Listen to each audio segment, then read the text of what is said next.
Hello friends, जैसा कि हमने लास्ट एपिसोड में देखा, जिनवूजी अपने थर्ड अंकल को पागल बनाकर वहाँ से निकल जाता है। फिर हमें जुन फैमिली के घर का सीन दिखाया जाता है, जहाँ पर टांग युआन अपने दादा को लेकर जिनवूजी के दादा के पास आया होता है। वो उससे शिकायत कर रहा होता है कि उसके बेटे ने मेरे बेटे के सारे पैसे चुरा लिए हैं। फिर उसके बाद ली फैमिली का यंग मास्टर आकर लियनरन वो दिक्कत को सही कर देता है। इसके बाद सभी लोग चले जाते हैं। जिनवूजी लियनरन के गाल पर एक थप्पड़ भी मार देता है। अब आगे शुरू के सीन में हमें जुन फैमिली का घर दिखाया जाता है, जहाँ घर के अंदर जिनवूजी के दादा अपने स्पीयर से कलाबाजी कर रहे होते हैं। वो उस कलाबाजी से एक लेसन को काट रहे होते हैं। उस लेसन को काटने के बाद वो टांग युआन के दादा के बोल में डाल देते हैं। फिर उसके बाद वे दोनों पास बैठकर उन बोलों में से नूडल्स खाना शुरू कर देते हैं। टांग युआन के दादा बोलने लगते हैं, पता नहीं मैं इस लड़के का क्या करूं। ये पूरे दिन दिक्कतें खड़ी करता रहता है, पता नहीं कब सुधरेगा ये। इस पर जिनवूजी का दादा उसे शांत कराते हुए कहता है, ओल्ड टांग, तुम चिंता मत करो, तुम्हारा ग्रैंडसन हमारे ग्रैंडसन से तो अच्छा ही है। इस पर टांग युआन का दादा कहने लगता है, हम चूतियों से कब कंपेयर करने लगे। जिनवूजी का दादा कहने लगता है, तुम क्या कहना चाहते हो। इस पर टांग युआन का दादा बात संभालते हुए हंसते हुए कहता है, अरे अरे ऐसी कोई भी बात नहीं है, मैं तो बस ये कहना चाह रहा था, हम कुत्ते के मीट को कभी भी टेबल पर नहीं सजा सकते। इस पर जिनवूजी का दादा उसके बोल में से नूडल्स निकालते हुए बोलने लगता है, तुमको खाना है या नहीं, तुम खाते वक्त कुछ ज़्यादा ही बोलते हो। इस पर वो कहने लगता है, हाँ हाँ मुझे खाना है। फिर उसके बाद टांग युआन का दादा बोलने लगता है, हम लोगों के ग्रैंडसन ऐसे ही हैं और वो किसी भी काम के नहीं, और हमारी फैमिली अब दोनों एक जैसी ही हैं। इस पर जिनवूजी का दादा उसे रोकते हुए कहता है, हमारी फैमिली अब अलग है। मैंने कुछ दिन पहले जिनवूजी को वुशिन से मार्शल ट्रेनिंग के बारे में पूछते हुए देखा था। मुझे लगता है कि अब उसे मास्टर ट्रेनिंग करने का आइडिया मिल चुका है। उन दोनों की बातें गोंगजी वहीं गेट के पीछे छुपकर सुन रहा होता है। टांग युआन का दादा कहता है, ये तो काफ़ी अच्छी बात है। फिर वो उससे पूछने लगता है, अर्जुन हम लोग तो लंगोटिया यार हैं, क्या तुम मुझे बता सकते हो तुमने जिनवूजी को लाइन पर लाने के लिए क्या किया। और वो उसकी चापलूसी करना शुरू कर देता है। वो अपने सारे नूडल्स उसके बोल में डालना शुरू कर देता है और उससे पूछ रहा होता है, बताओ ना तुमने क्या किया। इस पर जिनवूजी का दादा जिनवूजी को लाइन पर लाने का पूरा तरीका बताता है। पास ही में खड़ा गोंगजी ये सब बातें सुन रहा होता है।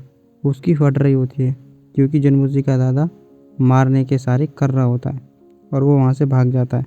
इधर हमें जिनवूजी को दिखाते हैं, जो कि एक कमरे में बैठा कल्टीवेशन कर रहा होता है। गोंगजी उसके पास आकर उसे बड़ी जोर से हिलाने लगता है, थर्ड यंग मास्टर उठो, थर्ड यंग मास्टर। फिर हमें जिनवूजी को दिखाया जाता है, जो कि एक कॉन्शियसनेस में होता है। वहाँ पर बहुत सारी शक्ति उसके अंदर समा रही होती है। तभी पास ही से एक बहुत बड़ी वेल निकलती है और वो उसके पास आती है। वो अपना मुंह खोलती है, उसके मुंह में से बहुत ही ज़्यादा बदबू आ रही होती है। जिनवूजी एक जोरदार लात उसके मुंह पर मारता है, पर वो लात हकीकत में गोंगजी के लगती है, जो कि कह रहा होता है, थर्ड यंग मास्टर ये तो मैं हूँ। इस पर जिनवूजी कहने लगता है, तुमने मेरे सारे अच्छे कामों पर पानी फेर दिया, मोटे तुम यहाँ पर अब क्या करने आए हो। इस पर गोंगजी बोलने लगता है, तुमने तो मुझे अभी मार ही दिया होता। इस पर जिनवूजी कहता है, अबे मोटे कुछ देर पहले ही तो मैंने तेरी बहू को जीता है, अब तू यहाँ पर क्या लेने आ गया। इस पर वो कहने लगता है, ये सब तुम्हारी वजह से हो रहा है। तुम्हारे दादाजी कह रहे थे अगर तुम एक बार मर जाते हो तो तुम चेंज हो जाओगे, बिल्कुल तुम्हारी तरह। तो मेरे दादा मुझे मारने की सोच रहे हैं। इस पर जिनवूजी कहता है, ये स्कीम तुम्हारे लिए नहीं है बेटा। इस पर गोंगजी कहने लगता है, अगर मैं समय से पहले मार दिया गया तो मेरी आत्मा भटकती रहेगी, तुम्हें मेरी अब मदद करनी होगी थर्ड यंग मास्टर। इस पर जिनवूजी कहता है, मैं नहीं कर रहा किसी की भी मदद अब। गोंगजी गिड़गिड़ाने लगता है और उसके पैर पकड़ लेता है, मेरी मदद करो ना, मेरी मदद करो। ये कहते वक्त वो काफ़ी सारे दिल जिनवूजी की तरफ फेंक रहा होता है। इन सब से परेशान होकर जिनवूजी कहने लगता है, हाँ चल ठीक है लौड़े, कर देता हूँ तेरी मदद, चल अब जल्दी बता कैसे तेरी मदद करनी है मुझे। इस पर गोंगजी एकदम खुश हो जाता है और खड़े होकर बोलने लगता है, तुम्हें कुछ नहीं करना, तुम्हें बस सिर्फ मेरी पर्सनल मनी को चुराना है, क्योंकि मुझे इस घर से भागना है। इस पर जिनवूजी पूछने लगता है, अरे भगवान कितने साल का है तू भागना चाहता है भी। इस पर गोंगजी कहने लगता है, वो सब मुझे नहीं पता, आज मेरे दादाजी यहीं पर तुम्हारे घर पर डिनर करने वाले हैं, तो इसी मौके का फ़ायदा उठाते हुए मैं भाग जाऊंगा। और फिर वो जिनवूजी को कॉलर पकड़कर कमरे से बाहर फेंक देता है और कहता है, जल्दी से मेरे पैसे वापस लेकर आओ। जिनवूजी वापस कमरे में आने की कोशिश करता है, पर गोंगजी कमरे के गेट लगा देता है। जिनवूजी बाहर ही खड़े खड़े सोच रहा होता है, जिनवूजी के पता नहीं कैसे दोस्त हैं। चलो कोई नहीं, मेरी हेवन क्रिएशन टेक्निक तो काम कर ही रही है, इसकी मदद से मैं कभी भी बारिश में आ जा सकता हूँ। और वो डोरेमोन का गाना गुनगुनाते हुए वहाँ से निकल जाता है। बाहर जाने के बाद वो एक चोर उचक्के के कपड़े पहन लेता है और फिर भागते भागते एक घर के ऊपर से छलांग लगा देता है। छलांग लगाने के बाद वो आसमान में पहुँच जाता है। फिर सोचता है अब मैं कूदूँ कहाँ पे। वो अपने हाथ बढ़ाता है जैसे कि वो उड़ सकता हो और फिर ऊपर से सीधे नीचे गिरता है। वो एक पेड़ की टाहनी पकड़ के उस पर लटक जाता है। वो टाहनी भी टूट जाती है जिससे कि वो ज़मीन पर गिरता है। अगले सीन में हमें दिखाते हैं कि वो टांग हाउस में घुसने की तैयारी कर ही रहा होता है। तभी पास ही से आवाज़ आती है, तुम्हारी इतनी हिम्मत तुम टांग हाउस में घुसने की, ज़रूरत करो। ये सुनने के बाद जुनून कहने लगता है अब मज़ा आने वाला है। तभी वो दीवार के पास से देख रहा होता है कि दो लोग आपस में लड़ रहे होते हैं। चोर उससे कह रहा होता है ये तो जब ही पता लगेगा कि तुम में कितनी दम है। और इसी के साथ वो दोनों लड़ना स्टार्ट कर देते हैं। वो चोर उस गार्ड को कुछ हमलों में ही पीछे फेंक देता है। जनूसी ये देखकर बोलने लगता है जिनस्वान का मास्टर काफ़ी ताकतवर है, मानना पड़ेगा। उस गार्ड और चोर में काफ़ी देर तक लड़ाई चलती रहती है। उस लड़ाई को देखते देखते जनूसी बोलने लगता है। वो गार्ड को बता रहा होता है कि तुम उसे कैसे हरा सकते हो। ये सुनने के बाद वो चोर जनूसी की तरफ आने लगता है। उसका पीछा वो गार्ड भी कर रहा होता है। तभी वो बीच हवा में रुककर उस गार्ड को एक लात मार के वहाँ से भगा देता है और फिर वो जिनवूजी के पीछे पड़ जाता है। जिनवूजी आगे आगे भाग रहा होता है और कह रहा होता है मैं तो बस यहाँ से निकल रहा था और कुछ नहीं। इस पर वो चोर कहने लगता है तब यहाँ से निकल रहे थे तो तुम फाइट सीधे देखकर निकल जाते, किसी को एडवाइस देना जरूरी था क्या। ऐसा जिनवूजी कहने लगता है अगर तुम किसी की फाइट देख रहे हो तो तुम बोल भी नहीं सकते क्या। वो दोनों आपस में हाथापाई कर रहे होते हैं। वो चोर कहता है तुम देख सकते हो पर मुंह नहीं चला सकते। वे दोनों फिर एक छत पर आकर रुक जाते हैं। दोनों में लड़ाई चलने लगती है दोबारा से। वो चोर जनवूजी को पीछे ढकेल देता है। जनवूजी अपनी हेवन कंबाइंड तकनीक का यूज़ करने लगता है जिसकी वजह से वो चोर को पीछे कर देता है और फिर एक जगह खड़ा होकर बोलने लगता है मेरी एक हफ्ते में काफ़ी ज़्यादा शक्तियाँ बढ़ गई हैं। पर वो जैसे चोर की तरफ देखता है कि वो उठ गया है तो फिर वो वहाँ से दुम दबाकर भागने लगता है।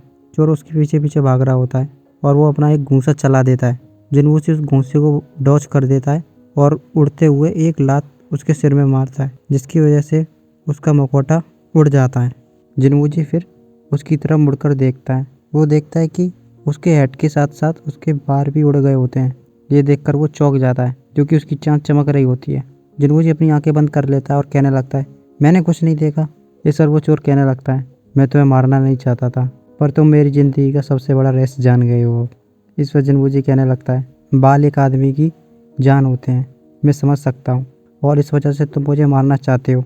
जनवूजी वहाँ पर गिच्चाड़ी मारते हुए बाय बाय बोल के वहाँ से भागने लगता है। जनवूजी शहर की गलियों में भाग रहा होता है और वो चोर उसके पीछे लगा होता है। वो अपने कई आग के गोलों को जनवूजी की तरफ फेंक रहा होता है। जनवूजी भागते भागते सोच रहा होता है मैं इससे पीछा नहीं छुटा पा रहा, अब मैं क्या करूँ। तभी उसे एक पास ही में धोबी घर दिखता है जहाँ पर बहुत सारे कपड़े टंगे होते हैं। वो वहाँ पर चला जाता है। वो चोर वहाँ पर आकर रुकता है और देखने लगता है कि जनवूजी किधर चला गया। तभी जनवूजी अपनी फुल स्पीड से उसके चारों तरफ चक्कर लगाने लगता है। वो चोर बार बार से इधर उधर देख रहा होता है कि आखिर ये लड़का कहाँ पर चला गया। फिर जनवूजी एकदम उसके पीछे से आता है और उसे लड़ना शुरू कर देता है। वो चोर जनवूजी पर भारी पड़ने लगता है और वो चोर जनवूजी को कई हमलों में पीछे फेंक देता है। जनवूजी फिर भागने लगता है पर अब की यार वो चोर उसका पीछा नहीं छोड़ता और वो जनवूजी को खूब पीटने लगता है। जनवूजी अपने हाथ के निशान को देखने के बाद कहने लगता है ओजिंग टावर अपने मास्टर की रक्षा करो नहीं तो तुम्हारा मास्टर आज मर जाएगा। वो कई तरीके के उपाय अपनाता है। वो अपने मुंह से खून को भी उस निशान पर फेंकता है पर इन सब से कुछ भी नहीं होता। आखिर में थक कर वो रुक जाता है और पीछे मुड़ने लगता है और कह रहा होता है आखिर ये किस तरह की सुनहरी उंगली है। उस चोर का हमला जनवूजी को छूने ही वाला होता है। तभी वो जनवूजी वहाँ से गायब हो जाता है और ओजिंग टावर में पहुँच जाता है। वहाँ पर 5 तरह की शक्तियाँ उसके शरीर के अंदर घुसने लगती हैं। उन सभी शक्तियों के घुसने के कारण उसकी कल्टीवेशन बढ़ने लगती है। कुछ समय बाद वो देखता है कि उसकी कल्टीवेशन तिएनशुआन रिलम में पहुंच चुकी है। जनवूजी आंखें खोल के कहता है मैंने नहीं सोचा था कि मैं इतनी जल्दी तिएनशुआन रिलम में पहुंच जाऊंगा। फिर उसके बाद वो टावर जनवूजी को वापस बाहर भेज देता है। जनवूजी अचानक से उस चोर के पीछे आ जाता है। वो चोर पीछे मुड़कर देखता है कि जनवूजी वहाँ पर आ चुका है। वो उसको देखने के बाद अपनी आंखें मलने लगता है। जनवूजी अपनी भौहें मार रहा होता है उसको और अपनी शक्ति को दिखाने लगता है। इस पर वो चोर कहने लगता है ये तो तिएनशुआन रिलम में पहुंच चुका है। इसके बाद जनवूजी पास ही में रखे घड़ों को उसकी तरफ फेंक देता है जो कि उसके पेट पर जाकर लगता है। उन घड़ों के लगते ही वो चोर रोने लगता है पर वो देखता है कि उसे कोई भी दिक्कत नहीं हुई है, ना ही कोई उसे चोट लगी है। इस पर वो काफ़ी खुश हो जाता है। जिन्होंने कह रहा होता है इसको कोई भी चोट नहीं लगी। फिर उसके बाद वो एक छत पर चले जाता है, वहाँ की सारी टीनों को भी उसके ऊपर फेंकने लगता है, पर उनसे भी उसे कुछ नहीं होता। फिर वो सोच रहा होता है शायद इसे गहरी चोट लगी हो। जिन्होंने नीचे आने के बाद उससे पूछने लगता है क्या तुम ठीक हो। इस पर चोर सोचने लगता है इसने मुझे अभी मारा और ये मेरे बारे में चिंता भी कर रहा है कि मुझे लगी है या नहीं। लगता है यही एक ताकतवर आदमी की पहचान होती है, यही एक असली हीरो है। ये कहते कहते वो चोर इमोशनल हो जाता है और सीधे चिनूजी के पैरों में जाकर गिर जाता है और उससे कहने लगता है तुम ग्रेट एट लॉर्ड में से एक हो, तुम अपने दुश्मन की भी इज्जत करते हो और उनका भी ख्याल रखना जानते हो, और मैंने आज बहुत कुछ देख लिया। जिनूजी ऊपर मुँह करके सोचने लगता है कहीं ऐसा तो नहीं जो मेरी एनर्जी की जो पावर की कलर है वो 300 ड्रम के जैसा ही हो। इसका मतलब इंजन टावर ने मेरे से झूठ बोला। चलो मैं भी ऐसा ही करता हूँ, मैं भी इस आदमी से सफ़ेद झूठ बोलता हूँ। इसी के साथ ही वो अपनी शक्ति को छोड़ देता है और वो आदमी उसके पैर छोड़ देता है और वो चोर उसके पैर छोड़ देता है। जिनूसी उससे कहने लगता है अब तुम्हें पता ही होगा कि तुम्हें क्या करना है। इस पर वो चोर अपने हाथ में से एक बॉक्स निकाल कर उसको दे देता है और उससे कहने लगता है मुझे ना मारने के लिए शुक्रिया और हम भविष्य में कभी भी नहीं मिलेंगे, चलता हूँ। वो इतना कहने के बाद वो वहाँ से भाग जाता है। जिनूसी भी वहाँ से चला आता है। अगले सीन में हमें उसी चोर को दिखाते हैं जो कि अपने चेहरे पे से मास्क उतार कर फेंक देता है और जाकर एक कुर्सी पर बैठ जाता है और वो किसी को बुलाने लगता है। वहाँ पर एक आदमी आता है और उससे ग्रीट करता है बॉस आप आ गए। इस पर वो कहने लगता है आज जितने भी लोग बाहर गए उन सबसे कह दो कि सब के सब वापस आ जाएं, कोई भी बाहर ना निकले कुछ दिनों के लिए। ये सुनने पर वो थोड़ा शांत खड़ा रहता है। वो चोर कहता है तुमने सुना नहीं, जाकर करो। तभी उस आदमी के पीछे एक आदमी आ जाता है और वो उसकी गर्दन काट देता है। फिर वो कहने लगता है मेरे हैंड पर खून के चीटे तुम्हें कैसे लग रहे हैं, अच्छे हैं या नहीं। इस पर वो चोर एकदम नीचे बैठ जाता है और उससे कहने लगता है मास्टर आप यहाँ कैसे आए, मुझे मेरी गलती पता है, कृपया करके मुझे आप छोड़ दें। इस पर वो कहने लगता है मैंने तुमसे कहा था कि तुम टांग फैमिली के स्वानदान को चुरा लेना, तुमने ये काम किया या नहीं।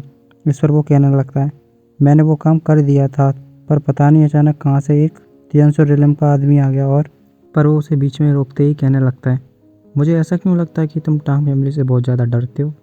अब तुम्हारे पास सिर्फ 2 रास्ते हैं, एक तो तुम्हें मरना है और दूसरा रास्ता जो कि मैं तुम्हें दूंगा। इतना कहते ही वो उछलता है और एक चाकू को उसकी तरफ फेंक देता है। इधर हमें अगले सीन में दिखाने लगते हैं 2 लोग अपने साथ कुछ गिफ्ट्स लेकर कहीं पर जा रहे होते हैं।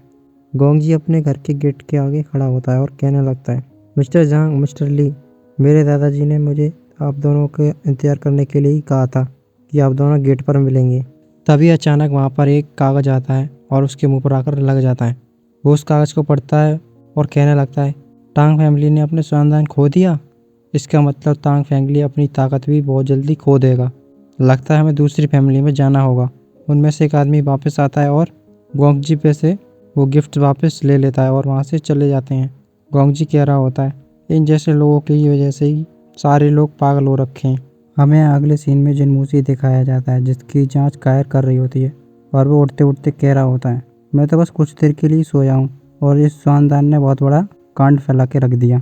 इस पर कायर कहने लगती है आपको पता नहीं है राजा ने आज सुबह बहुत ही बड़ी फायर छोड़ी थी कि उनको ये मैटर कैसे भी ना कैसे करके सॉल्व करना है और उस पिल को ढूंढना है। इस पर जिनमूसी कहने लगता है क्या ये पिल इतनी ज़रूरी है क्या मास्टर, आपको नहीं पता क्या, स्वानदान एक बहुत ही बड़ा ट्रीजर है, इस पिल को जो भी पा लेता है वो 300 रिलम में ज़रूर पहुंच जाता है। कायर के वहाँ से चले जाने के बाद जिनमूसी उस बक्से को अपने हाथ में लेता है और कहने लगता है टांग यान को लौटाने से पहले मैं भी तो देखूँ ये ट्रीजर कैसा है। और फिर वो उस बक्से को खोलता है। उस बक्से के अंदर कई सारे बक्से होते हैं। आखिर में एक गोली होती है जो कि ब्राउन कलर की होती है। उसे देख के जिनमूसी बहुत ही ज़्यादा डिसअपॉइंटेड हो जाता है क्योंकि उस गोली में कुछ ज़्यादा खास नहीं था। उस गोली को देखने के बाद वो सोचता है चलो मैं ये गोली बाद में टांग यान को ही लौटा दूंगा। फिर हमें इधर डोगी सुई दिखाई जाती है जो कि कुछ लोगों में खाना बांट रही होती है और उनसे कुछ ले रही होती है साथ में।